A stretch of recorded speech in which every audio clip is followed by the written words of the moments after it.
আল্লাহ পাক লা তামিলু বলেন নাই, লা তারকানু বলছেন। রুকু নাজলা মাইলানকে বলা হয়, মানে আমি সোজা হয়ে বসা আছি, দেখতেছেন না? আর যদি আমি ডান পাশে এরকম ঝুঁকে যাই, এটাকে ঝুঁকে যাওয়া। বাম পাশে কাত হওয়া। আল্লাহ পাক লা তামিলু না বইলা লা তারকানু বলছেন, মানে জালেমদের দিকে একটুও কাত হওয়া যাবে না, একটুও এলাও না। কি ভাই, তারা জালিম, তাদেরকে চিনতে হবে। ঐক্যের স্লোগান দিয়া সেনাটা যেন আবার, সেনার জায়গাটা যেন আবার আঘাতপ্রাপ্ত না হয়। আকীদা বিশ্বাস সমুন্নত রেখে তারপরে ঐক্যের প্রশ্ন। এটা আমার ঈমান।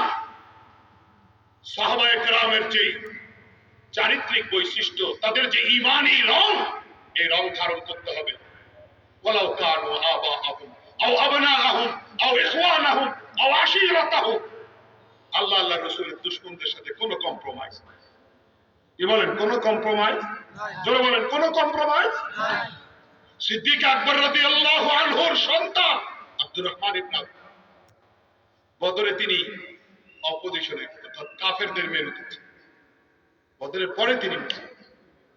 বদরের যুদ্ধে ছেলে কাফেরদের পক্ষে লড়াই করতে মাঠে। সিদ্দিক আকবর রাদিয়াল্লাহু আনহু আল্লাহর রাসূলের সাথে পরে মুসলমান। মুসলমান হওয়ার পরে একদিন বাবা ছেলে কথা হইতেছে, ছেলে বাবাকে বলতেছে, মনোযোগ আছে না নাই? অল্প সময় বলতেছে, আব্বা, বদরের ময়দানে আমি তো আপনারে পেয়ে গেছিলাম হাতের নাগালের মধ্যে, আপনি আমারে দেখেনই নেই। আমি কিন্তু আপনারে পেয়ে গেছিলাম, আপনি নজর করতে পারেন না।